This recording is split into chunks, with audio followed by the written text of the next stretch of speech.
Hello and welcome to AlphaGuard, a sci-fi thriller most easily described as Jack Reacher in space. If this is your first time visiting, here's a quick rundown of what's what. My name is Samuel George London and I'm a writer from Hampshire in the UK. Usually I write comic books, but this is my very first novel. I'll be publishing AlphaGuard on a monthly basis, chapter by chapter, right here for free, so please be sure to subscribe to stay notified when new chapters become available. Obviously, with this being a podcast, this is the audiobook version, but if you'd like to read it instead, then head on over to alphagard.substack.com. Now, don't worry, we're almost finished with this preamble, but the chapter reading you're about to hear is an AI voiceover. However, when it comes time to eventually publish AlphaGuard as a fully polished novel, I will be hiring a human to read the audiobook instead. Lastly, if you'd like to follow me on social media, you can do so on Instagram, TikTok and X using the same handle, Samuel G. London. That being said, whether you're on social media or not, please consider sharing AlphaGuard with anyone you think would be interested. Happy listening, and please let me know what you think by leaving a review.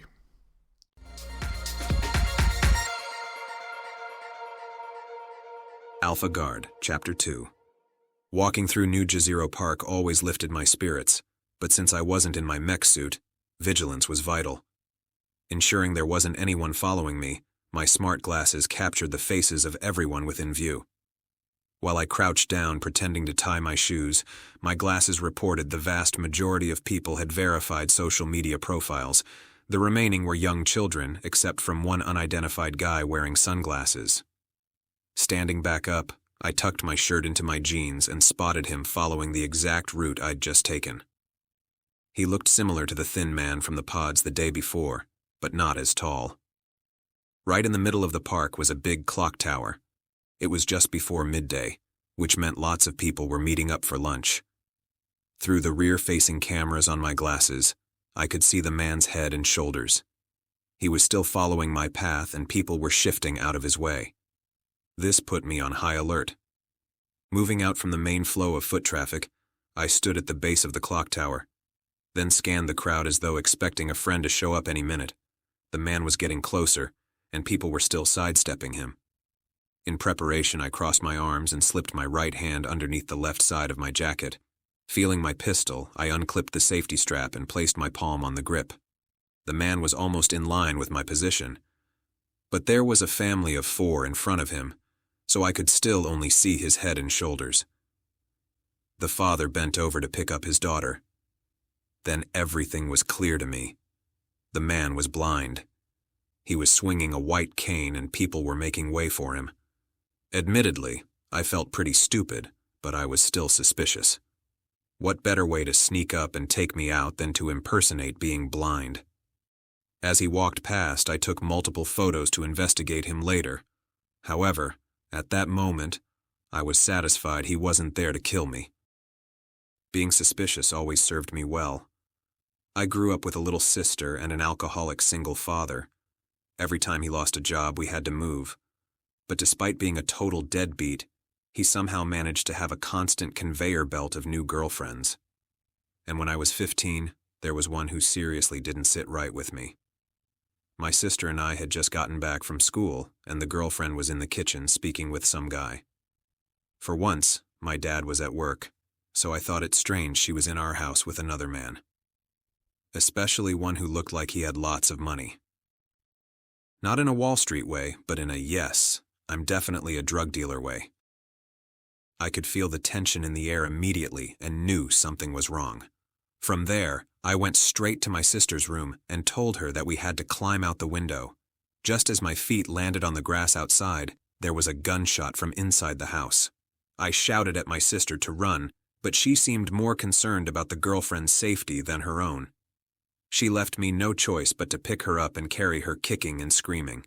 We were living in a small town in rural Vermont, so there weren't too many places to go. Once she'd calmed down, we ended up walking into the one bar on Main Street, assuming someone there could protect us. And sitting at the bar with a beer was our dad. That's when I knew the only person I could ever truly rely on was me. From New Jezero Park, It took 5 minutes on the subway to get to the southern end of the city.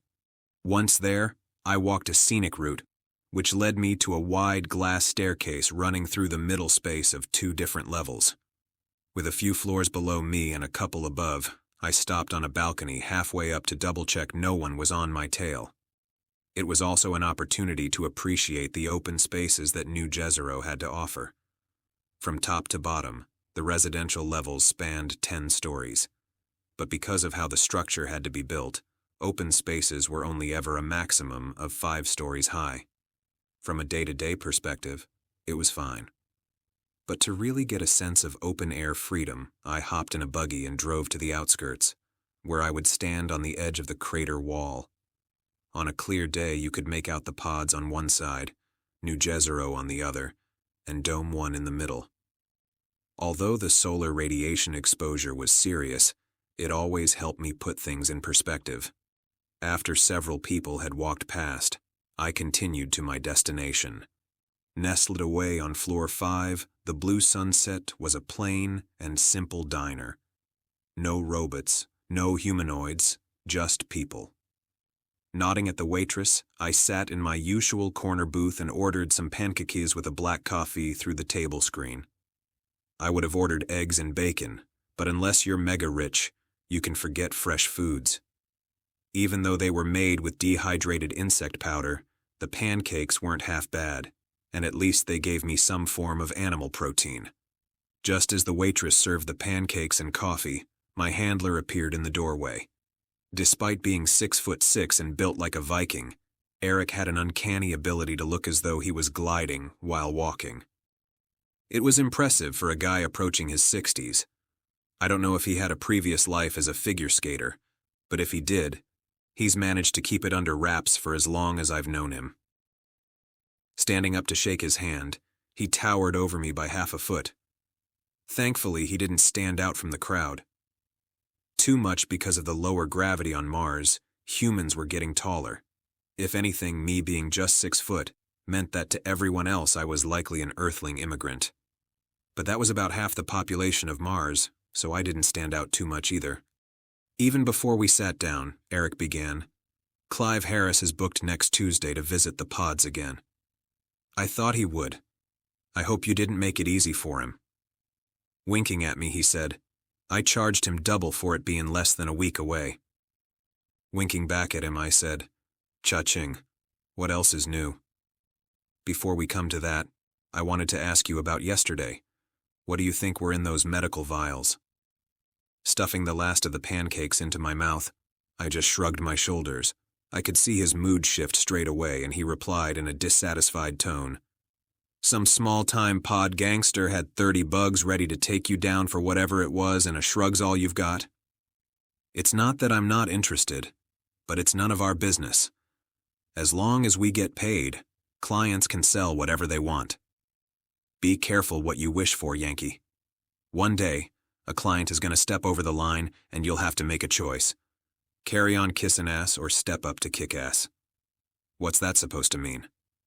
It means that despite you thinking you're just an ice-cold mercenary, deep down, you're nay bastard." Being completely honest, I replied, "You know I'm all about the money, Eric. I'll never cross that line." Shaking his head in disapproval, he said, "Never say never, my friend." Before I could get the last word in, our conversation was broken up by someone wolf-whistling over at the bar, followed by everyone else clapping and cheering. That's what I liked about the Blue Sunset. It was a welcoming place for us blue-collar types, but for the well-to-do of New Jezero, it was way too rough and ready. Plus, everyone there knew not to stick their nose where it didn't belong. Turning our attention to the bar, the TV was on the Martian News Channel. Walking through a minefield in Africa was a slim middle-aged woman with long dark hair wearing a near-useless bomb vest. Then a silver-haired newscaster in a TV studio appeared to announce, "Her first visit in over 10 years. Amrita Andrus will be landing on Mars this afternoon to represent Andrus Corp's new outreach program for Jezero, aka the Pods." This put me on my soapbox. Here we go. Another silver spoon goody two-shoes sticking her nose where it doesn't belong. Honestly, where do these elites get off? the newscaster continued. The wife of the elusive 80-year-old trillionaire, Tristan Andras, Amrita said she is looking forward to speaking to the people of Jezero and getting to understand the root cause of their problems, especially the recent wave of unexplained teenage deaths. I couldn't contain my anger. The root cause is Andras Corp. If they hadn't allowed a load of wasters from Earth to move in, there wouldn't be any problems. Before I brought any unwanted attention to us, Eric reached across the table and put his bare claw of a hand on my shoulder to calm me down. Once upon a time, I believe one of those wasters was you. Seeing my own hypocrisy, I calmed down and apologized. Sorry, Eric, I just can't stand these rich scumbags who think they can control the universe. It's all good, fella, but it's better that I tell you sooner rather than later. Our next client is Amrita Andras. I tried to put my best poker face on, but Eric could see right through me and with a wry smile asked, I thought you were just gonna kiss ass. I could feel my blood begin to boil, but before the temperature rose too much, I gave my mind a cold shower and replied, Yeah, no, I can. I just needed to vent. I'll be a total pro from here on out. What's the job? Standard parrot on the shoulder while she does her dog and pony show? Pretty much, but this will be our biggest paycheck ever. So whatever time of day from tomorrow, you'll be on call for the next 72 hours. No sweat. What's the itinerary for the next few days? Tomorrow morning, you'll meet Ms. Andras at the Diamond and escort her to New Jezero to visit the park and government offices. On day 2, you'll take her to the pods, where her team has organized a meet and greet with a Martian family who have recently lost their teenage son, followed by her giving out food parcels in the parking lot. Day 3, you'll accompany her around the mines and food farms in the lava tubes.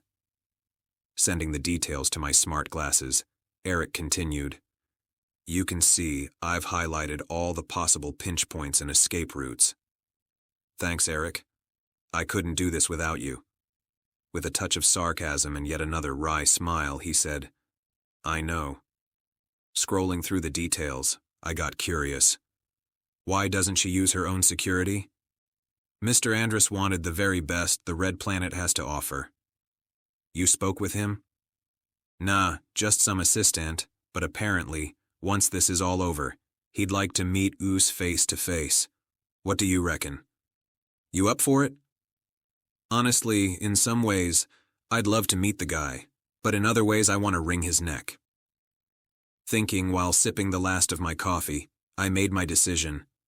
Screw it, let's do it. What's the worst that can happen?